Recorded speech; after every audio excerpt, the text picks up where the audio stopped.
Here's another set from the company FunWhole. This is the Steampunk Ore Train, which has 1,056 pieces and an integrated lighting kit. FunWhole sent me this set to share with y'all, and I thought it looked pretty cool, so let's go ahead and take a look. The set comes in a nice box with the bricks and lighting components separated into various numbered bags and some printed instructions. The last set I reviewed from FunWhole was the Jack and the Beanstalk set, and I had some issues with those instructions being way too small. Well, they fixed that with this set, and the instructions are well made and easy to follow. They even do a great job of showing you how to route the wires for the lights, and I really like how they note the size of the larger pieces so you don't have to endlessly count the number of studs in the instructions. I've been wishing LEGO would do this for decades now. The build process went well and the pieces are good quality. First you build the locomotive and then the passenger/cargo car. The only thing I adjusted was I moved the internal column in the second car one stud towards the rear so the battery pack could fit fully inside. Otherwise, the door stayed open a little.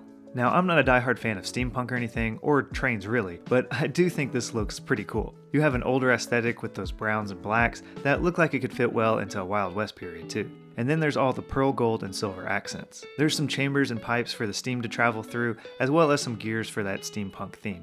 The set has a handful of clearback stickers that I think add some great details to the train. There's a door on the locomotive for the engineer's room, and the second car has a door at either end and one on the side, which is where you slide in the battery pack containing 3 AAAs.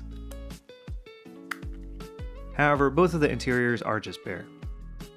There's a little cat catching a ride, and some nice hanging lanterns. And then there's the ore cargo up top. I'm not sure if translucent ore is a common thing in steampunk lore or if it's just for this set, so let me know in the comments. At first I thought it seemed a little random, but it looks great when it's all lit up, so I'm definitely on board with it. Speaking of lights, this set really transforms with all the lights on. I think it looks cool by itself, but the lights take it to the next level for me. In addition to the ore cargo, you have some interior lights, the lanterns, some steam vents, a couple integrated into the engine, a couple up front, and finally the entire underside. All were easy to install, and the instructions show you how to route the wires. You can see some of the wires here and there, but for the most part, they're pretty well hidden. Now, are these lights necessary? No. But do they look cool? Absolutely. Now, this is my first train, so I might be a little clueless and can't really compare it to other trains from LEGO, but I think it looks like the right size. At least when we compare it to a minifigure, the doors look right. The engine is about 1 base plate long, or 12 inches, and the rear car is another 6 inches. Sadly, I don't have any train track to test it on. However, if we rip off a few straight rails from the Daily Bugle and slap them on a base plate at the correct spacing, we can see that the steampunk train is indeed at the right width. You can even see that the wheel linkages move while it's going, which looks pretty cool.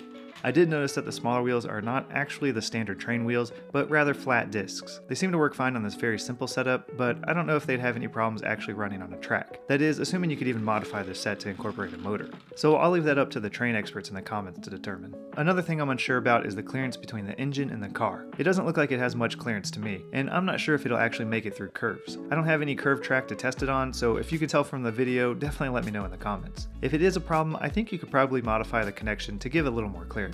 Now I'm just going to be placing this on a shelf for display, or at the most having it statically integrated in the city on an incomplete section of track. So these functional concerns are not a big deal for me at all. But I just thought I'd point them out in case they are potential issues for others. This set retails for $70, which I think is a pretty fair price. It doesn't have any minifigs, but there are over 1,000 pieces, and it does have an included lighting kit, which looks great. If you like how this set looks, then I think you'll be pretty happy with it. But only you can decide that for yourself, and hopefully this review just helps you with that decision. FunWhole also has a steampunk train station to go along with this set if you're interested. Other than that, I just hope you have a great day.